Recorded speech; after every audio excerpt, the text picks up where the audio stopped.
come to you live on Elevation 5280 Sports and Lifestyles. Um, Streaming live also on Twitter, Facebook, and YouTube. Twitter, Facebook, and YouTube is ready back once again for another episode, a brand new episode for the month of October. It's great to be back. Looking forward to giving you a great show as always.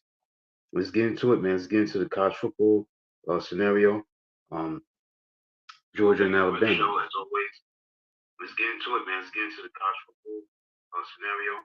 Let's get into it, man. College football, Georgia and Alabama definitely live up to the billing. The thing about this game is that Alabama jumped out to a big lead.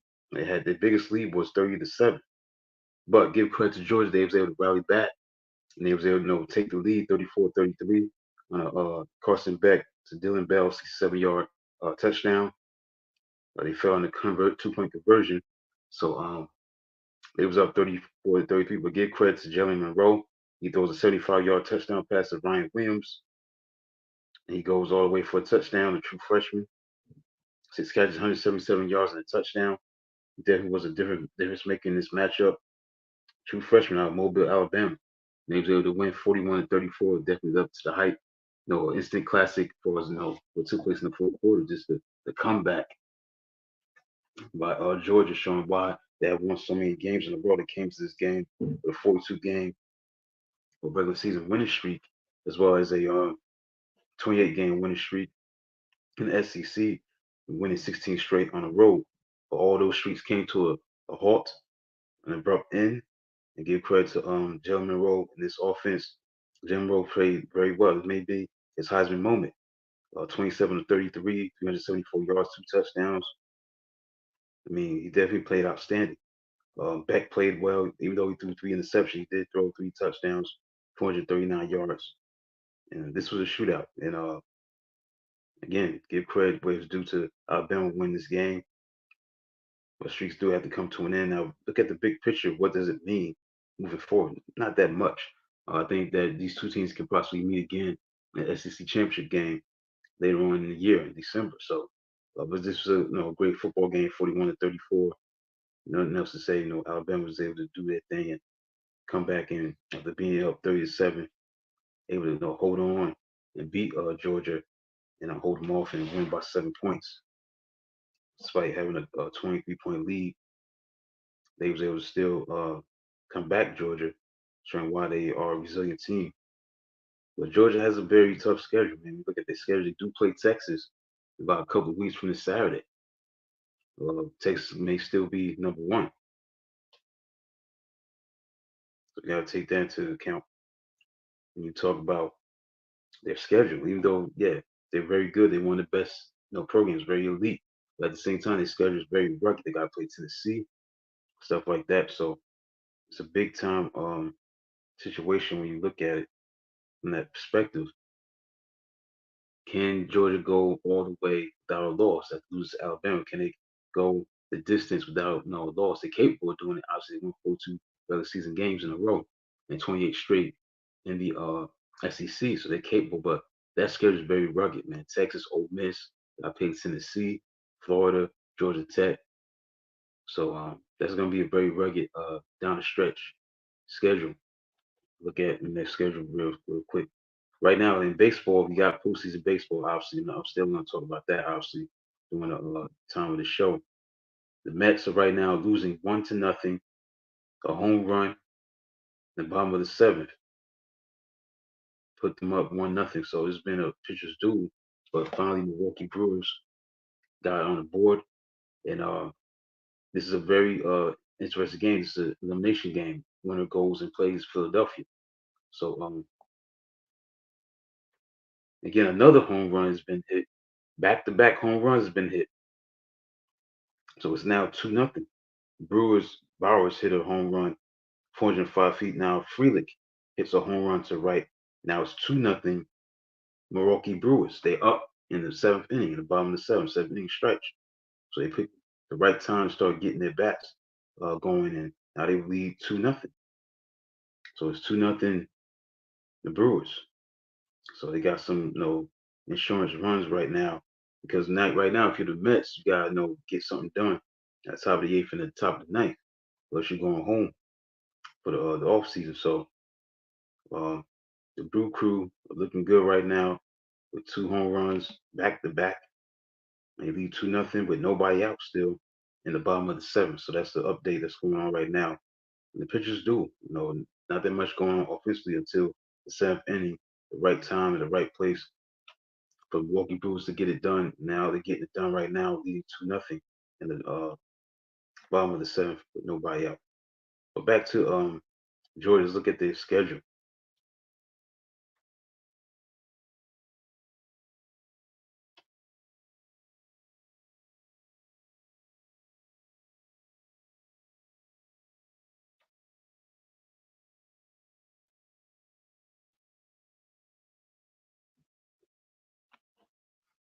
See, they play Auburn this coming Saturday. They should win that game. They play Mississippi State. They play Texas. Again, they're going to be. They should be number one, but maybe they've been a change in Texas. But there was no one team in the country.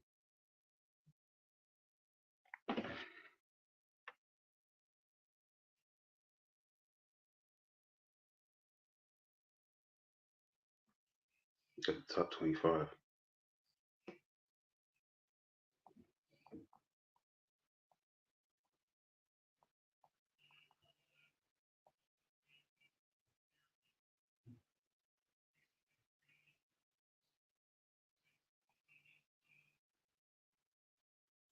So Alabama's number one. Okay, they ranked number one in the country because that win against Georgia.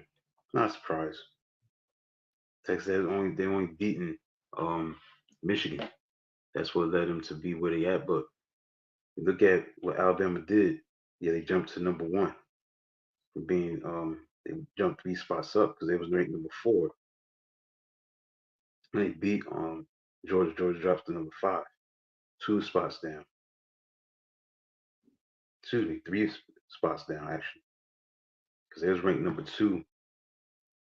Alabama was ranked number four, so they go from four to one. Texas number two in the country. So that's the storyline on that. But anyway, as I continue on with the schedule, Georgia plays Auburn this week. They play Mississippi State, but then they got to play at number two Texas. So they got to play Florida like they always do in the Cocktail Bowl. Then they got to play Ole Miss, Tennessee. You know what I'm saying? UMass. And then they play Georgia Tech. So they got a very tough schedule down the stretch. So we see how they handle the rest of the season. But again, big win for Alabama. They number one. They new number one. They play Vanderbilt this week.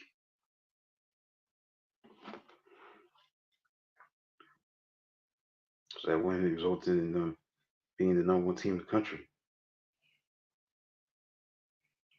So they play this week. Yeah, they do. They number one to play Vanderbilt at Vanderbilt. Okay, so that was the best game of the week. Lived up to the hype. Other scores that stood out.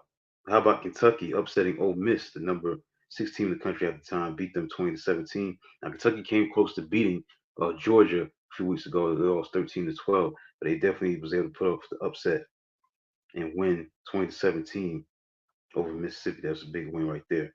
Um, Well, no victories that stood out. Notre Dame beat Louisville 31-24. About two ranked teams, number 16 versus number 15. Big win for Notre Dame. Win at home, 31-24. That was a big win.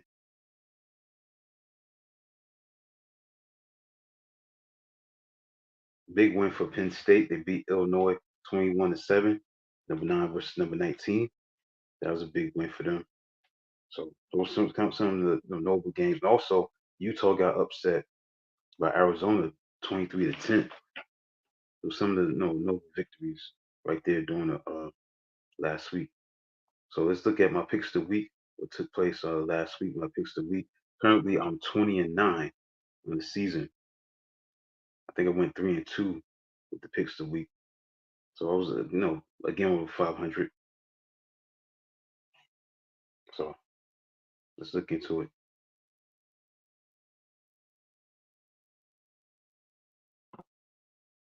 So I picked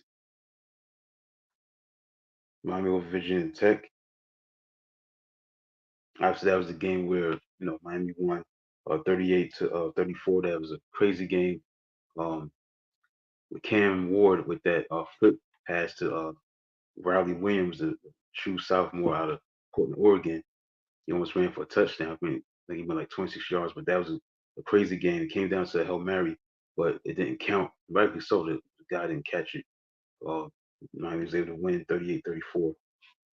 But anyway, I was right about that game. Michigan over Minnesota. I was right about that game. They won 27-24.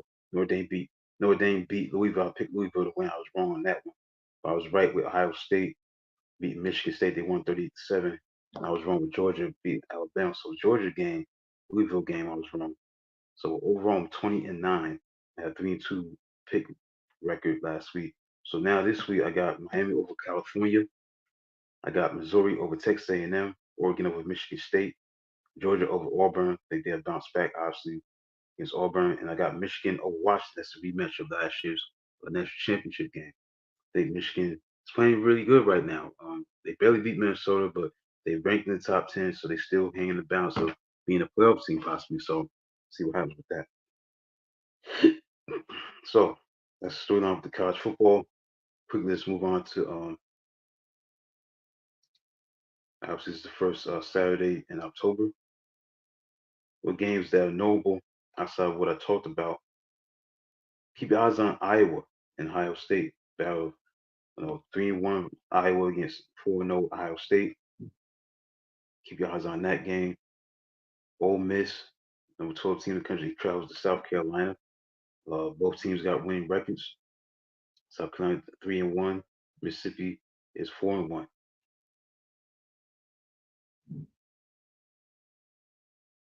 Can it be an upset alert? Maybe not. Florida State 1-4 on the season. Don't look good this year. But they do host Clemson, number 15 team in the country.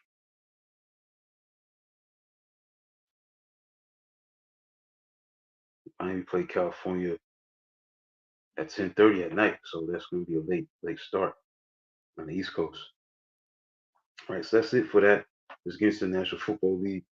It's been a crazy, crazy first quarter of the NFL season. And when you look at teams that stand out, and speaking of the NFL, right now in the second quarter, the Buccaneers lead the Falcons 17-14 with 10-17 to go in the second quarter.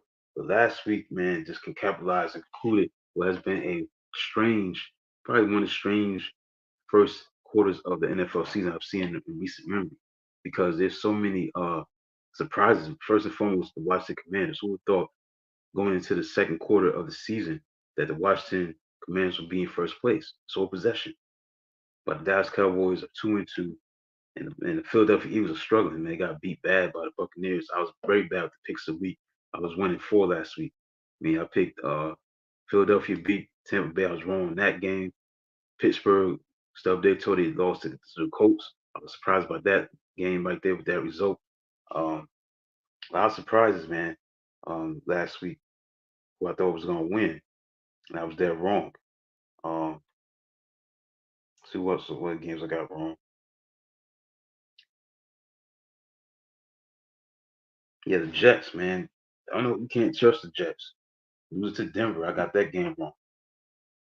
So it was 4 games last week, including the Giants and the Cowboys. Game last Thursday. The Cowboys won 20-15.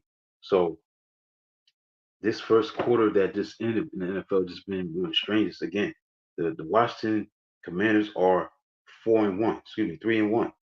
And that quarterback Jaden Daniels is playing outstanding. He played well last week.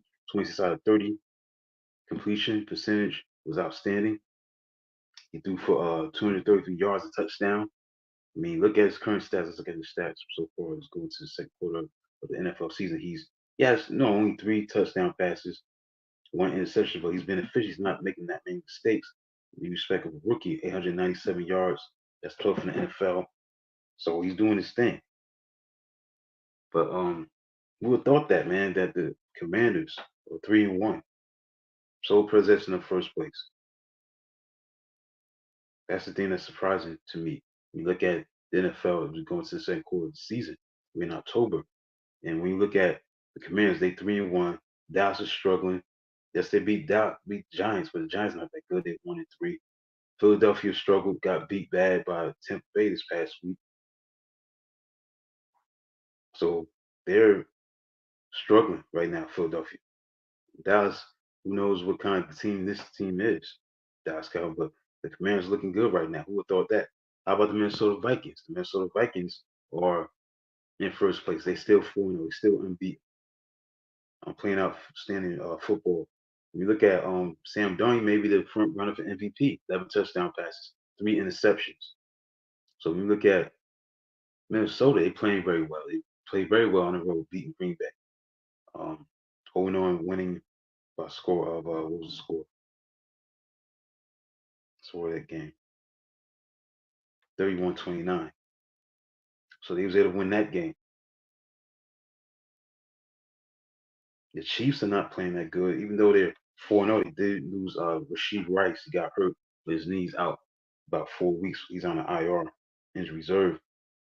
But it's been a strange first half, first quarter of the season in the NFL. I mean, who would thought that certain teams would be where they are? I mean, it's just been a surprise, a shock. And there's no great teams in football. The Chiefs, even though they're 4-0, they're not playing like a 4-0 team.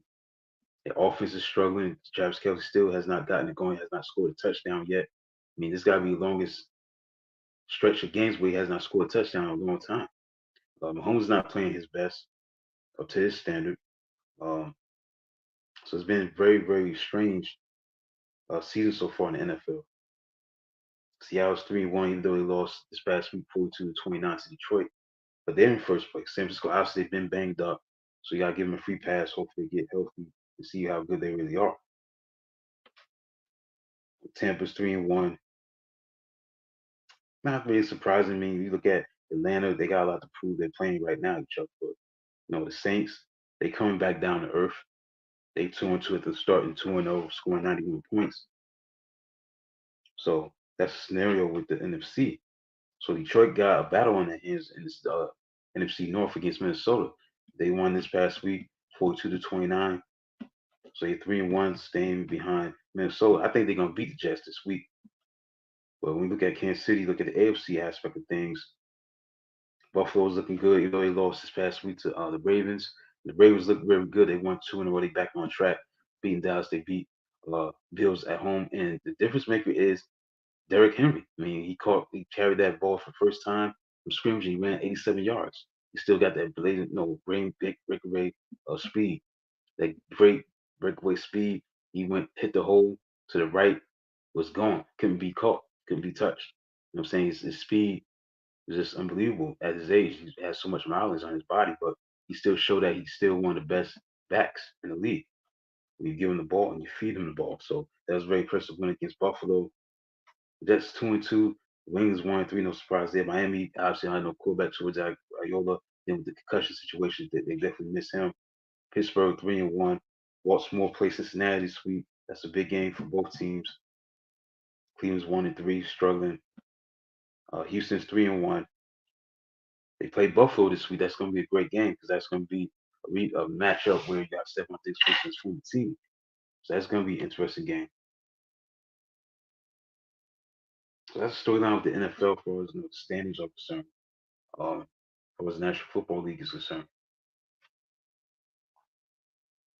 But again, like I said, very strange first quarter of the season. The Steelers losing 27-24. Jets losing 10-9. Don't understand that. 33-16. Buccaneers over the Eagles. Strange scores.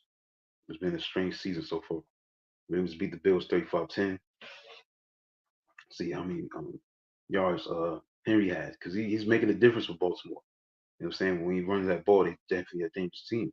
And he called a touchdown pass. He ran for 199 yards, 24 carries and a touchdown. I mean, that's how dominant this guy can be.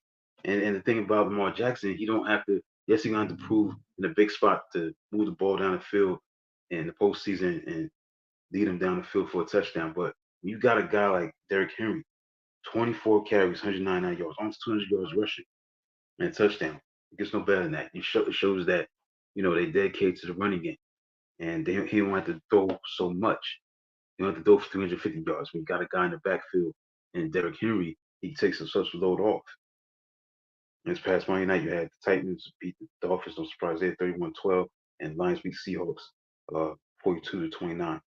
Just quickly, let's get into my picks of the week. I was terrible again, 1-4 so far. Right now, I'm 11-9 in the season.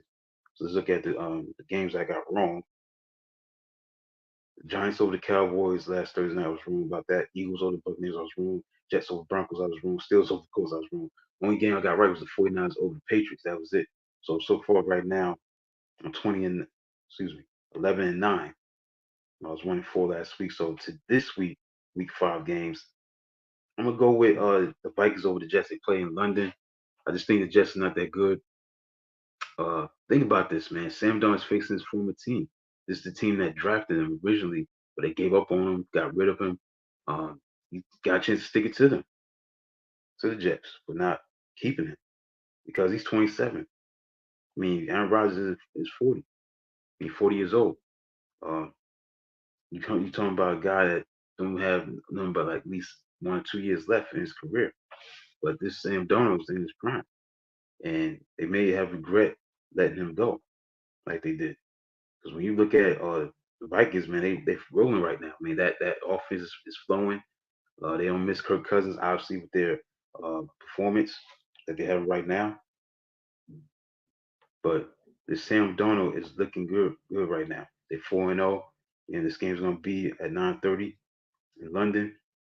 I like the Vikings, man. I think the Vikings are gonna win this game. Sam Darnold's playing at a high level as a quarterback, the highest level he's played ever since he's been in the league. 11 touchdowns, 3 interceptions. Rodgers has 5 touchdowns, 1 interception, so he's having a better year than him. And Sam Darnold, again, like I said, was originally drafted by the Jets. He was the let's look at his bio.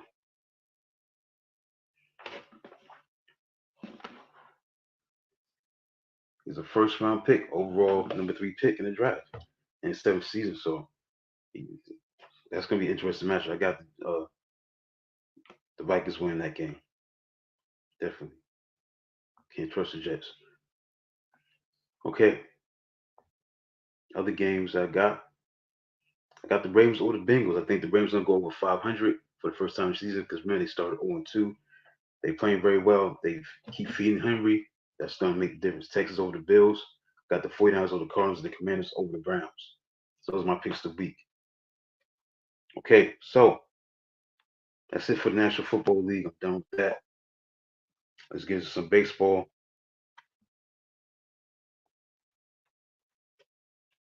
Try to get out early in the show early than usual. So we'll get into the baseball. We got the playoffs going on right now. It's all about the playoffs. That's what we're going to talk about. Right now, again, it's 2-0 in favor of Milwaukee Brewers in the top of the 8th. 2 outs. So they're close to winning this game. They're about to win this game. You need 3 more outs. That's it. 3 more outs, and then that's it. It's a wrap for the Mets. And the Brewers going to be advancing to play the Philadelphia Phillies in the divisional round, as far as that's concerned. So they are waiting the winner. The Dodgers, they'll be playing the Padres, I believe. Yeah, the Padres will be playing the Dodgers divisional matchup. So you got that set up. How about the Tigers, man? The Tigers are looking very, very good. They beat the Houston Astros. I mean, that's one of the great upsets ever, man. Because when you look at Houston Astros, what they're used to doing, going to the ALCS or going to the World Series, and now they out. So Detroit advanced to the divisional series. So they knocked them out, beat them 2-0. Yeah, so it's middle of the 8th. Brewers up 2-0. So they need 3 more outs, and they'll be advancing to play the Phillies. So I think sometime this weekend. Yeah, 4:08 p.m. So like I said, Detroit, they're gonna be playing the Cleveland Guardians uh October 5th at 1 o'clock, 1:08 p.m. That's on a Saturday. So these games are gonna be played on Saturday. So ain't gonna be no games tomorrow. So these are the Saturday games. Kansas City's gonna be playing. They beat the Orioles, so they advanced. They'll play the Yankees 6:38 p.m. on October 5th. This coming Saturday. All these Saturday games.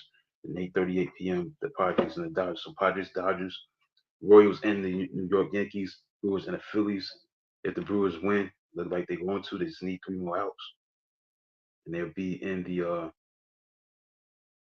next round.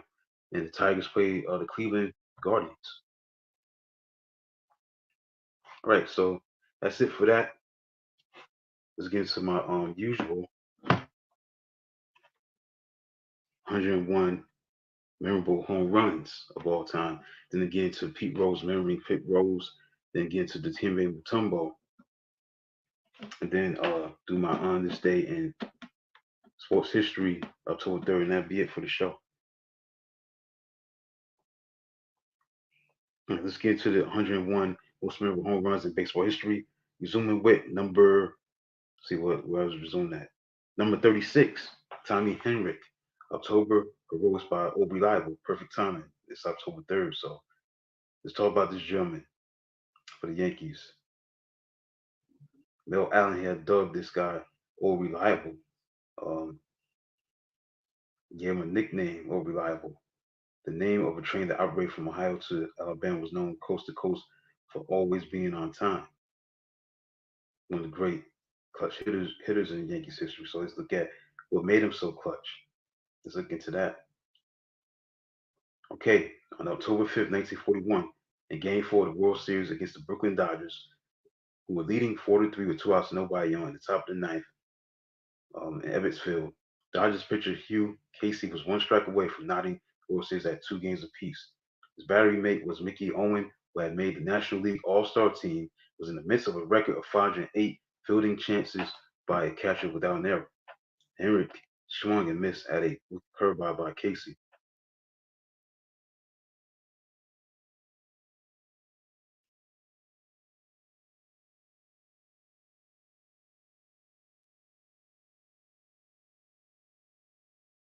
Okay, there it is. The walk-off home run.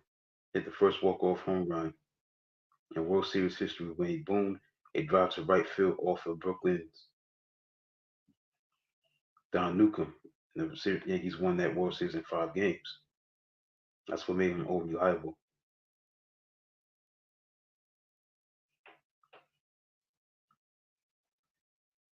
Also, him knocking an early run at the Yankees nursed until the eighth. We homered for a 2-0 lead. That's on October 2nd, the winner take all game. All right, so that's it for that. Number 35, Cal Ripken Jr., September 6, 1995. This is when he broke Lou Gehrig's record, hit a home run in that game. So that was a huge, it kind of healed baseball. That's true. All right, number 35. Number 34, Teddy Williams. Ted Williams, Teddy Ball Games All-Star Blast. Hit a home run in the All-Star game.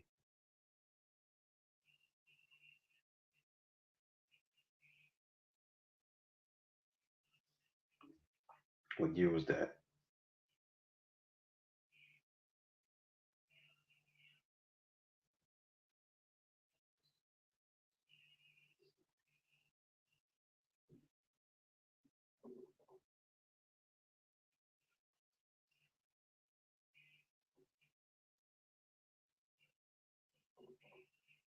1939? 1941?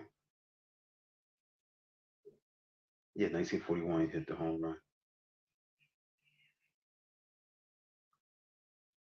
That'll be the All-Star game right there.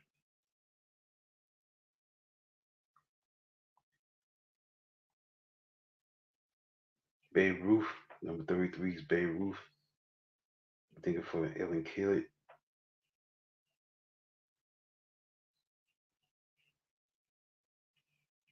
Scott Spezio, number 32, that's for the Angels. Hit the most important home run in the history of the Angels of Los Angeles and route to the team's only World Championship, the bottom of the seventh, Game 6 of the 2002 World Series. So that's it right there. Number 31, Babe Ruth, the trio for the Bambino.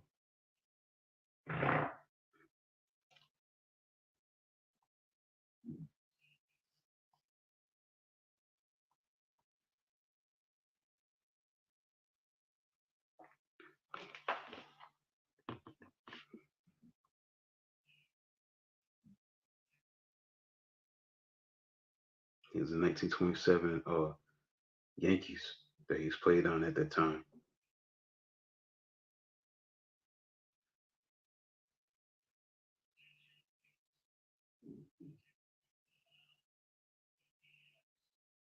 He hit 3 home runs in the World Series game. I think this has something to do with that. We did in the World Series, 1926, 1928.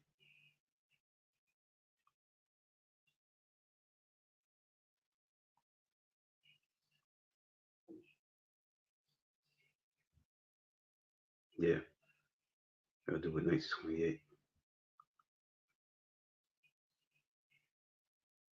All right, so that's it, man. Jimmy Fox tape measure home run. I'll deal with that next week.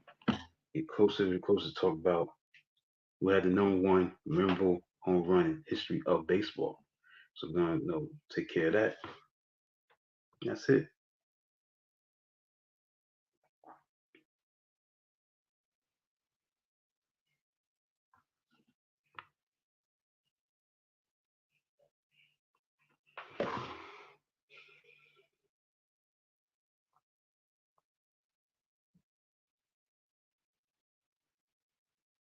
I think that's it. All right, so I'm gonna stop right there. Talk about Pete Rose. Unfortunately, he passed away this week at age of 83. Self-explanatory. Charlie Hustle, hit leader, career hit leader, breaking Ty Cobb's record on September 11th, 1985. One of the all-time greats. Only thing that's messed up is that he wasn't able to get inducted to the Hall of Fame in Cooperstown, um, due to the gambling situation that he had dealt with. That's the sad thing, and it looks like he's not going to be in the Hall of Fame despite him being deceased. But he had a chance to come clean. He came clean way too late. He had to wait a long time to really come clean. Should have came clean when he got exposed as for gambling on baseball, but and betting on baseball, but it was too late. Obviously, baseball, whoever's in charge of voting, made it hard for him to not get in. But he did confess, but he waited too late, waited a long time instead of doing it at the time, like what 89, stuff like that, when he got caught, cheating, stuff like that.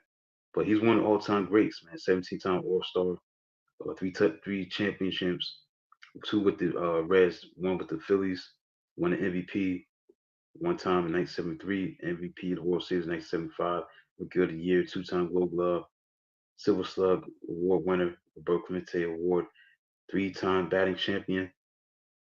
What can you say? 4,256 career hits. He's still the all-time leader in hits. He was a switch hitter, very accomplished player. Charlie Hustle, he worked hard. See, in '89, that's where everything went wrong for that game on baseball, and he was banned.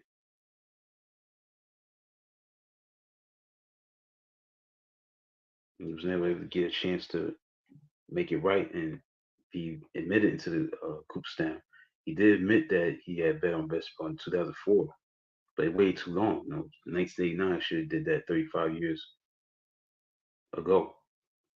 They would have got in the Hall of Fame, but it didn't happen. So one of the all-time greats, self-explanatory. You talk about Pete Rose, talking about one of the all-time great players who worked hard to be great. Charlie Hustle, he ran hard, played hard. Every bat was like Game 7 of the World Series, and he was able to play at a high level. So rest in peace to the one and only Pete Rose.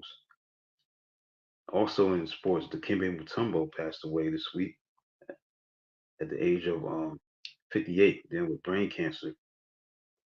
And he was known as Mount Mutumbo. Played with the Denver Nuggets. That was the team that he got drafted by. Played with the Atlanta Hawks. Played with the Sixers. Played in the NBA Finals in 2001, but got swept. So he lost the final games to the Lakers, Kobe and Shaq. Then he went to the finals again uh, in 2003, I believe, with the Nets.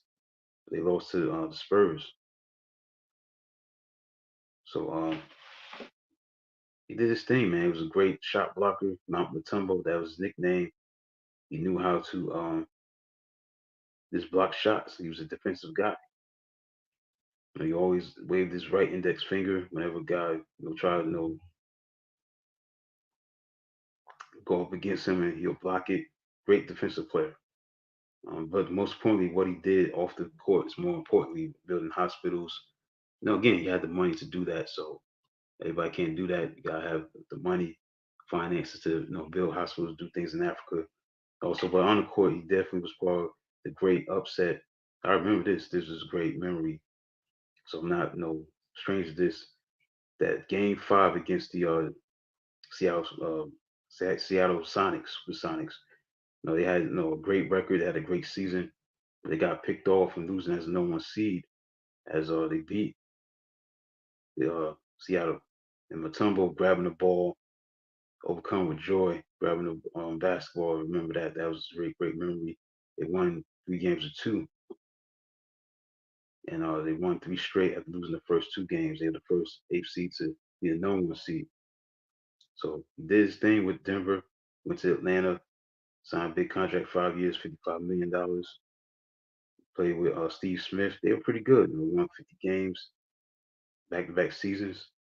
1997, 1996, 1997, 1997, 1998. Won Defensive Player of the Year. So he continued to play at a high level with Atlanta. Then he came to Philly, and they went to the finals. Him and Allen Iverson. Um, yeah, he earned his 4th Defensive Player of the Year. So he definitely was that guy.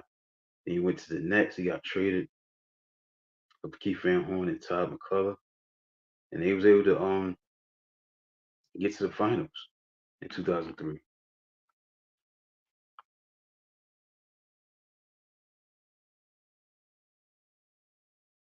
So he was on that team. Then he went to the Knicks. Then he went to the Rockets.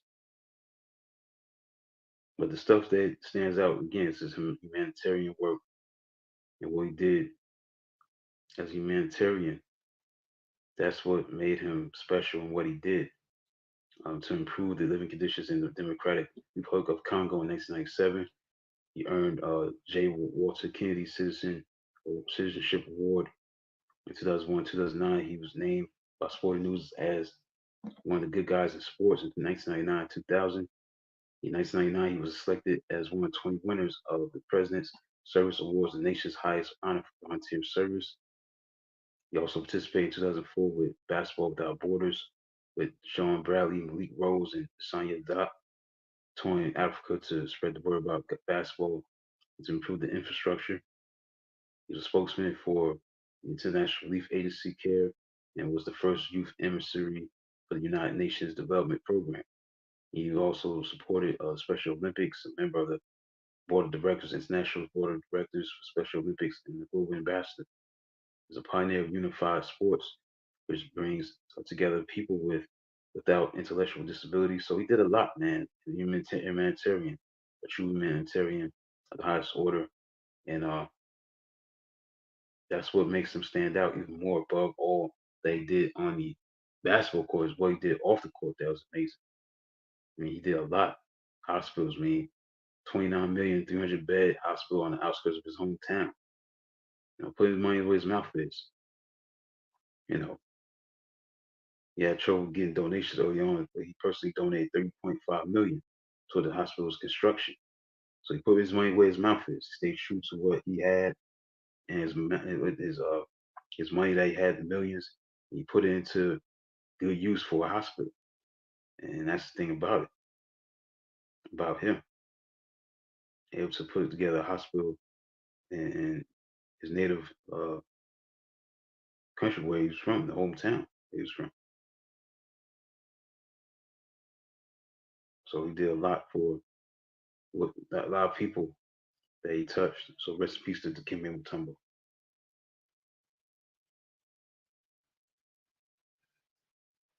All right, right. So that's it, man. I'm getting to Honest Day in sports history. Then I'm done. So I'm gonna get off sooner than I really get off. Nothing wrong with that. I'll give you an update on what's going on with the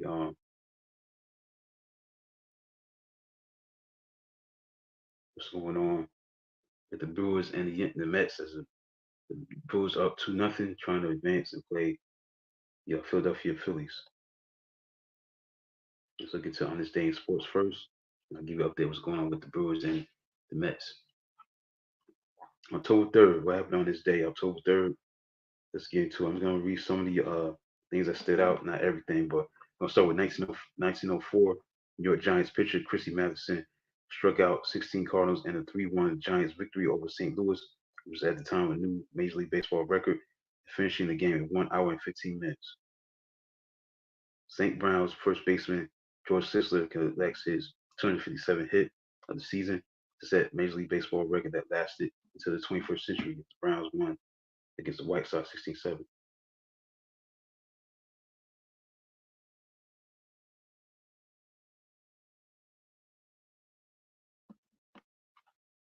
1936, New York Yankees set a new attendance record of 64,482 in Game 3 of the World Series at Yankee Stadium, 66,669 following day.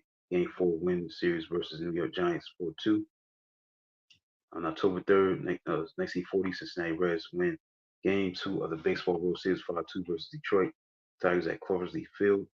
Snapped 10-game losing streak for National League going back to Game 6 in 1937. Reds win series 4-3.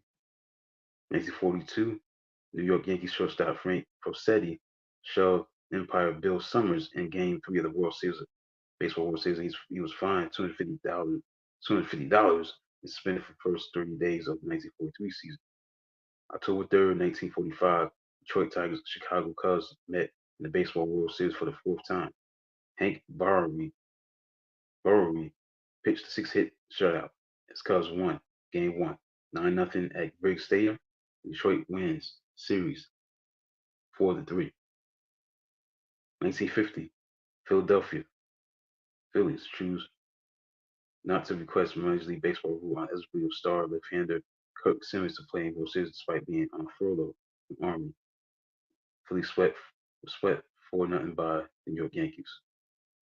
CBS TV airs the first coast-to-coast telecast of a prize fight in 1951 on October 3rd as Australian light heavyweight Dave Sands outpointed American Carl Bobo Olsen in 10 rounds at Chicago Stadium. On October 3rd, 1951, shot heard around the world, Bobby Thompson hit a 3-run homer off of Robert Brinker with the Brooklyn Dodgers bottom ninth inning, went out to give New York Giants a 5-4 playoff win independent of National League at the Polo Grounds. 1953, October 3rd, New York Yankees legendary center fielder Mickey Mantle hit a grand slam over Russ Meyer as the Bronx Bombers hold on to win 11-7 versus Brooklyn Dodgers Game 5 Baseball World Series as the Yankees win the series in 6 games, 4-2. 1956, Sal Maglie pitched a complete game as Brooklyn Dodgers beat the Yankees 6-3 in Game 1 World Series at Evans Field. Yankees won the series 4-3. 1960, New York Yankees beat rival Boston Red Sox 8-7 Yankee Stadium in a 15-game winning streak. Major League Baseball record 193 home runs.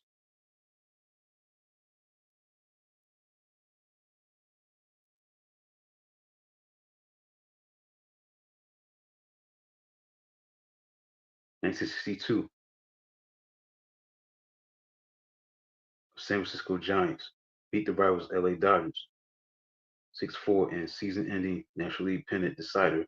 The Dodgers set Major League record season attendance 2,755,184 on October 3rd, 1964, the Yankees beat the Cleveland Indians 8-3 to clinch the Bronx Bombers' fifth consecutive American League pennant, the 29th in club's history. 1965, the Cubs lose season finale 6-3 to Pirates. Ernie Banks, Don Kessinger combined to tie Major League Baseball record at the time of 3 triple plays in the season. Our baseball history right here. 1970, first Empire strike in Major League Baseball history lasted 1 day. During League Championship Series, American League National League presidents recognized newly formed Major League Baseball Empire Association negotiate labor contract.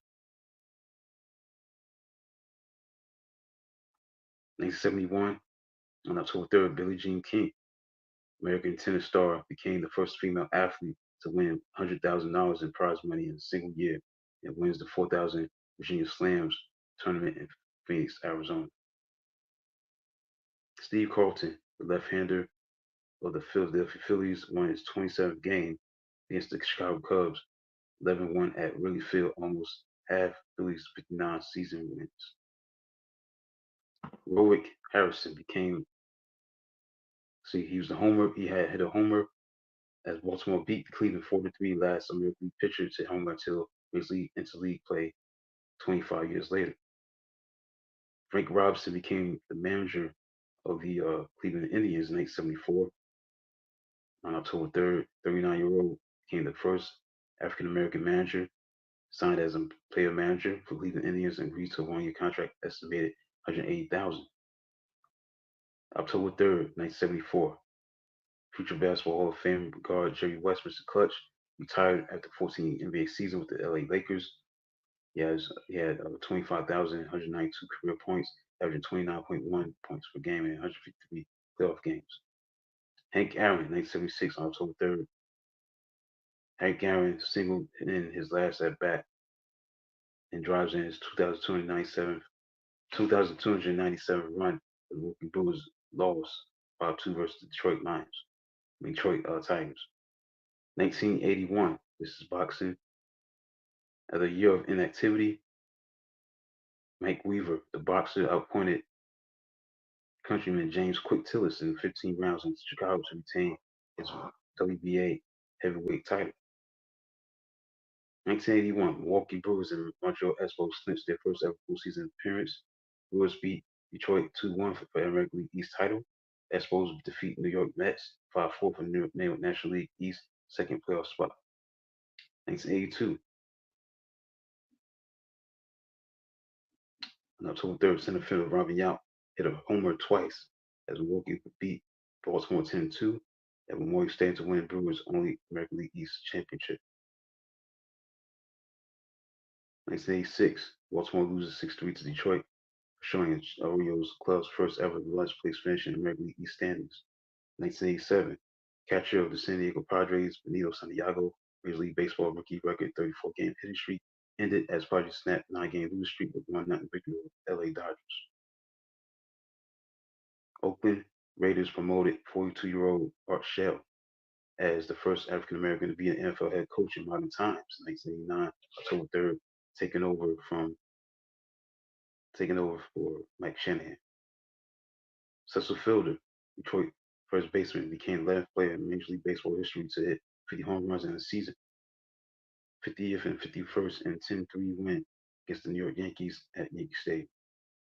1990, George Brett won his third batting title, became the first in Major League Baseball history to win a batting title 3 different decades. Went 1-for-1 with Royals, 5-2 lost to Cleveland to win the American League batting title with 329 batting average. He won the American League batting title back in 1976, 1980. 1992, Major League Baseball history, Atlanta Braves ended season with 1-0 victory over San Diego Padres. Atlanta Fulton County Stadium for franchise record 98 win. The old record was 95 in 1957 when they were based in Milwaukee.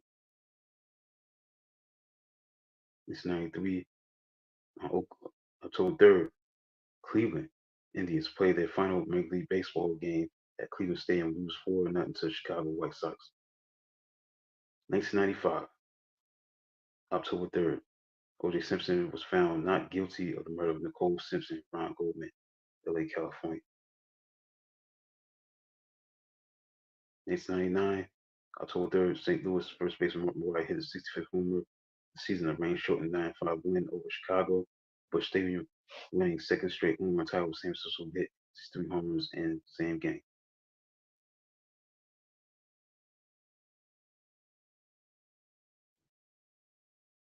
2004, New England Patriots won their 18th consecutive NFL game, beating Buffalo Bills 31-17 at Ralph Wilson Stadium.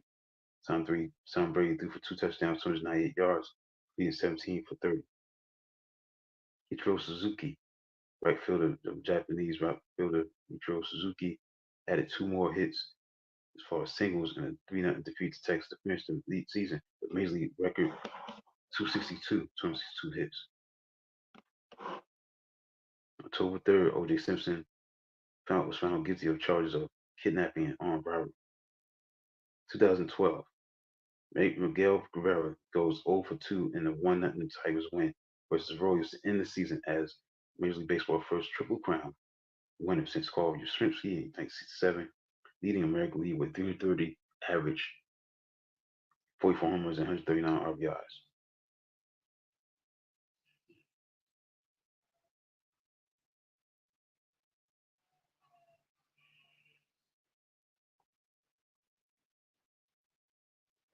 And finally, 2021, Tampa Bay Buccaneers quarterback Tom Brady became the NFL's all-time leader career passing yards in the 1917 win against the Patriots at Gillette Stadium.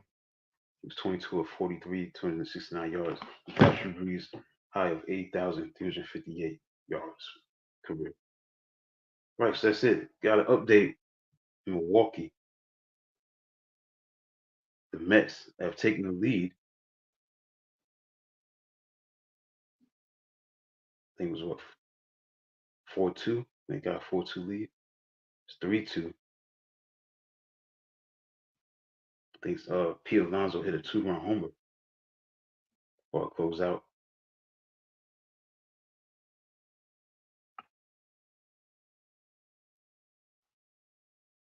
It was a three-run homer, excuse me. So you're up 4-2. So the Mets, man, and the thing about the Mets, they've been miraculous. The earliest week, Francisco Lindor hit a two-run homer against the Braves to put them up 8-7.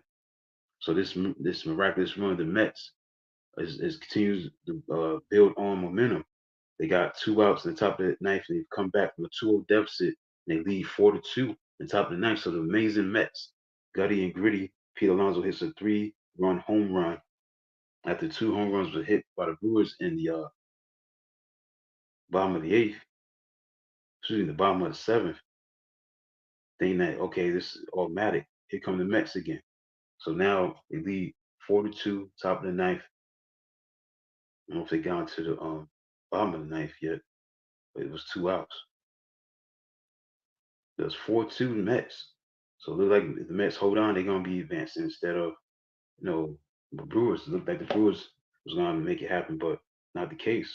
We'll see what happens. But right now, that's what's going on right now. The Mets lead 4-2. The Buccaneers lead at halftime 24-17. So that's it, man. That's it for tonight. That's it for the show. Hopefully you enjoy everything I talked about. Check out my new article that's available on e5280sports.com. Self-explanatory is about the NFL recap, college football recap, as well as it's all about Ichiro Suzuki. Excuse me, not Ichiro Suzuki. Beg your pardon. Shohei Ohtani. Historic day, getting that 50 home runs and 50 stolen bases. So that was a big accomplishment for him, as far as that's concerned. So you check that out. Also, I talked about um, 30th anniversary of the Whammy in Miami when Miami lost that 58 game home winning streak, still the longest in college football history to this day, to Washington 30-20, and the miracle at Michigan. Wrote about that, how Colorado beat Michigan 27, 27-26. Michael Rashford made the catch from Cordell Stewart, and they won that game 27-26.